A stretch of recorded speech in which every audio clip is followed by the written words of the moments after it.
this is Howie Vision. He is calculating the calculations of the cornbread. Oh, this is Howie Vision. He's coming up with $11 million in cap space.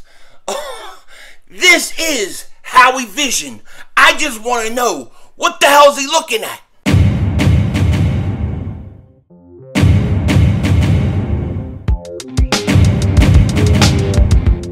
Dallas still stinks. You're my doing, King Dingbat here, and I hope everybody's having a great day. I hope you guys are doing well. So this is going to be the first of two videos today. I was going to go ahead and just do one video today, but then Howie Roseman went out, restructured Fletcher Cox, and now I had it. Here we go again. Oh, every time I say Fletcher Cox, I think of Joey Shakes now. I can't help it. But I meant to say the Eagles restructured Fletcher Cox's contract today. I can't. This is Joey Shakes' fault from the Shakedown podcast the other day. Anyways, before I go any further, a word from our sponsor. Want to get an advantage over your sportsbook? You need to download the BetQL app. Their Best Bets computer model scans over 350,000 unique bets per year to give you the best recommendations for every game, for every sports, from point spreads to over-unders to player props. And look, if you don't want to use their model and you want to do your own research like me, well, that's okay. BetQL has you covered. They have all the information you possibly need, from player lineup changes to breaking news to injury report to line changes. You need it, they got it. Head to the App Store or Google Play Store now and download the BetQL app. Or you can head to try.betql.co/500 to get started now. Make sure you enter the discount code 500 to get 25% off all subscription offerings. Also, check their BetMGM offer in the description in order to receive a free year of BetQL. And then check out the Sportbook offers page if you live in one of the eligible states to claim free offers upon signing up to one of the listed sport books. Don't miss out on your chance to beat your sports book this football season. Okay, so what I was saying, or what I was trying to say, is that the Eagles and Howie Roseman restructured Fletcher Cox's contract. They restructured his deal. They basically converted $13.9 million into $11.1 million in cap space. Now, that's a lot of cap space. I mean, that is a lot of cap space to free up. This basically gives the Eagles, according to overthecap.com, the Eagles now have like $20 million in cap space this year. They have $20 million in cap space. I think they have the third most. They have the third most, and this is what Howie Roseman does. This is Howie Vision, calculating the calculations of the cornbread to come up with space and come up with money. I mean, think about it. Last year, going into this this off season, the Eagles had the least amount of money, I think, over everybody. They had nothing. Now we're in a position where we have $20 million in cap space, and I'm really curious to see how this thing works out long term. Will this mean that the Eagles can keep Fletcher Cox next year? I mean, or what, you know? Joey, Philly Shakedown podcast. You never know where it's going to go. But anyways, so they free up $11 million.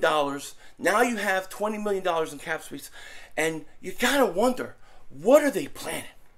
What is this team planning? Because that's a lot of space to have right now, okay?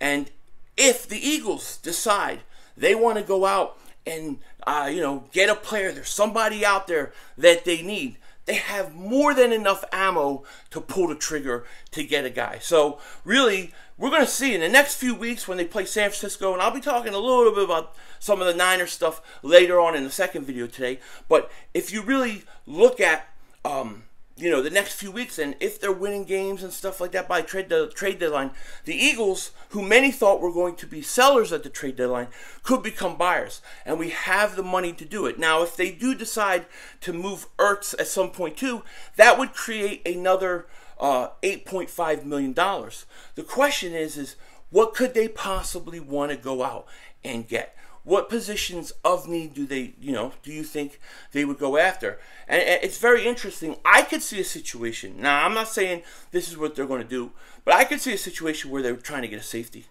Maybe they need another safety. They want to go out and get a safety. Maybe they're not happy with Wallace. Maybe he hasn't shown enough. Maybe McLeod, when he comes back, he's still coming back from an injury. That's a possible position. Linebacker could always be a position. Although I got to tell you, I kind of know, we don't have any big names at linebacker right now, but we have a lot of young talent at linebacker who I thought went out and did a pretty good job. I thought Bradley had a pretty good game. I thought Singleton had a pretty good game. And so, maybe we're okay at linebackers. Maybe we should just let these guys play and get experience. Davion Taylor, at some point, he's going to come back from injury, right? I don't know where they would go. I would say this. If I had to guess right now and you say, where's that one position that you think the Eagles are going to go and probably make a trade for? I wouldn't say wide receiver. I think they like the receivers. Now they got J.J. Arcega-Whiteside, the umbrella man. He's like the greatest blocker in wide receiver history, according to my cannoli-eating friend, Coach Nick Sirianni, that gabagool dish router. He says he's a great blocker and all that stuff, and that's great and all. And here's my thoughts on it. I'm glad he's a good blocker. I really am. That's great. But you drafted him in the second round to be a wide receiver. That means he needs to be able to do more. He has to be able to do more than just block. You know what I mean? Otherwise, it's not worth it. And plus, when defenses see Arcega-Whiteside come on the field, they know he's going to be trying to block somebody. He's not going to be trying to catch that rock. You know what I mean? So, when I hear, he's a great blocker, it doesn't do much for me, just to be honest. However, I still think they got good young wide receivers, and I don't know that they need to bring in that veteran now. They could, but I don't think that's the position they would go. I really think if the Eagles were to make a trade for a position right now, I think it's on the offensive line. I actually think it could be a depth pick in case somebody gets injured, like Seumalo or somebody like that, and you want to bring another offensive lineman in as depth or to challenge like Seumalo. Something like that. I could see an offensive lineman, and of course, I could always see another defensive lineman, another defensive end possibly. Who knows, They did cut McGill. I forgot to mention that in yesterday's video. They cut McGill, and he was on the COVID list, and then they let him go. However, I thought the defensive line played really good, especially in the second half versus the Atlanta Falcons. First half, they struggled a little bit. Second half, I thought they came on pretty strong. I thought Derek Barnett had a pretty good game, a really good game. And I thought Javon Hargrave was absolutely fantastic yesterday, or 2 days ago. No question about it. But, I'm sorry, it's all smoky here again from all these stupid fires. Hold on one second.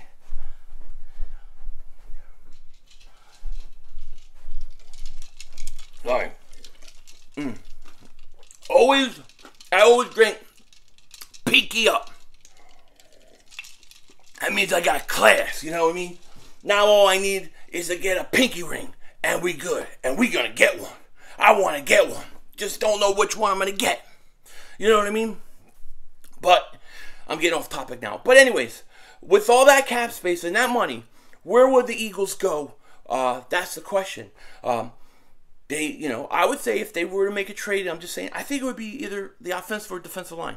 I think they would look to bulk that up, and I think you never know about a cornerback. That's always a possibility. They could use that. They need depth there. Or possibly a safety. So it's going to be interesting, and actually I should bring this up too, because this is probably the most likely thing. They created that cap space, not for this year, but for next year. You see, next year, it rolls over. The way they do it now is that cap space, that cap relief, will roll over to next year, which I think if you look at the Eagles and their current trajectory, right? This is a team that is fighting for the division. They could easily win this division. Matter of fact, I think they got the inside track right now at winning the division. I think it's between them and the Cowboys. I think Washington, no quarterback. We'll talk about that later too. And then you have the Giants. I think they stink. So I think it could be the Eagles and the Cowboys.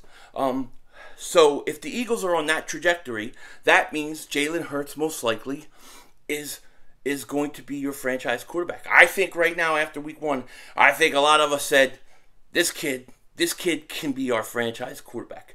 I think he can. I think a lot of fans think he can. Of course, the Eagles are going to judge it differently. They're going to want to see the whole year, get all that. That's the way it goes. However, Jalen Hurts, his jerseys went up. I think they just said like 500% since Sunday in total in sales. That means people are believing in him. And that's good to hear, man. So far, so good. Because as I've always said, the best turnaround for the Eagles, the quickest way to get back to a Super Bowl is you need Jalen Hurts to work out. You need him to be that guy. That way you can use all your draft picks for defense or whatever else you have.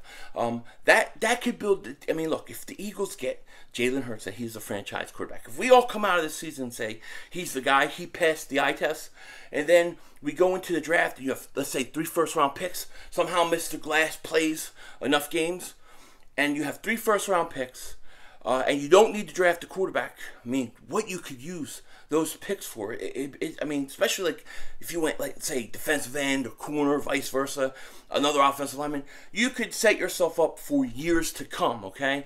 So, in the way that we could look at the draft and Jalen Hurts working out, you can also look at free agency like that. Because the Eagles may be looking at it like, we got a lot of draft picks, we're going to get a lot of young core, but we're going to also take advantage of Jalen Hurts' rookie contract. We're going to take advantage of us having all these young guys, and we're going to go out and get some vets and bring them in here, and we're going to try to compete next year as much as we can. And you have that cap space that is now rolling over from restructuring Fletcher Cox. You know what I mean? Like, oh my God, I'm a dingbat. I can't believe I can't stop saying this now. I cannot help it. And it's not on purpose. I cannot help it from that other night. It just keeps coming out that way. You know what I mean? But anyways, the same way you look at the draft, right? And you look at those draft picks next year, having those, not needing to use it on a quarterback, you can think the same way with the cap space. The Eagles are going to have like $50 or $60 million. I think it's like $30 or $40 million after the Jordan Mailata signing. But restructuring Fletcher Cox's deal and then moving, his contract. Oh my God, what this cat doing? What are you doing, kitty? Oh my God, hold on. This cat. No.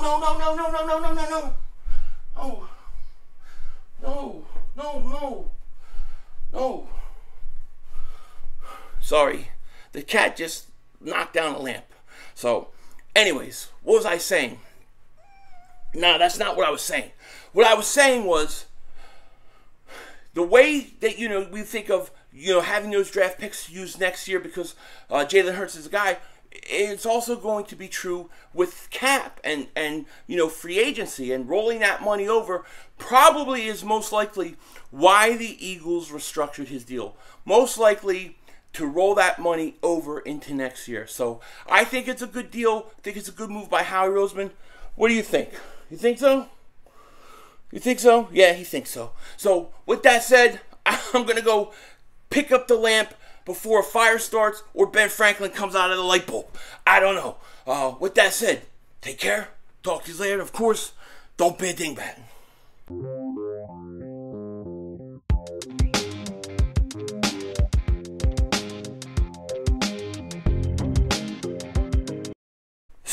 So as soon as this video's over, right, I let the cat go. Cat wanders off. I'm getting ready to take everything down off the tripod. And of course, the cat comes with this. He's dragging this along. Now this is going to be part of the studio. This was a gift given to me, and I love it. You gotta love Swoop. Look at it. They look alike. See? Hey, Dallas still stinks. You know what I mean? I'm a whack job.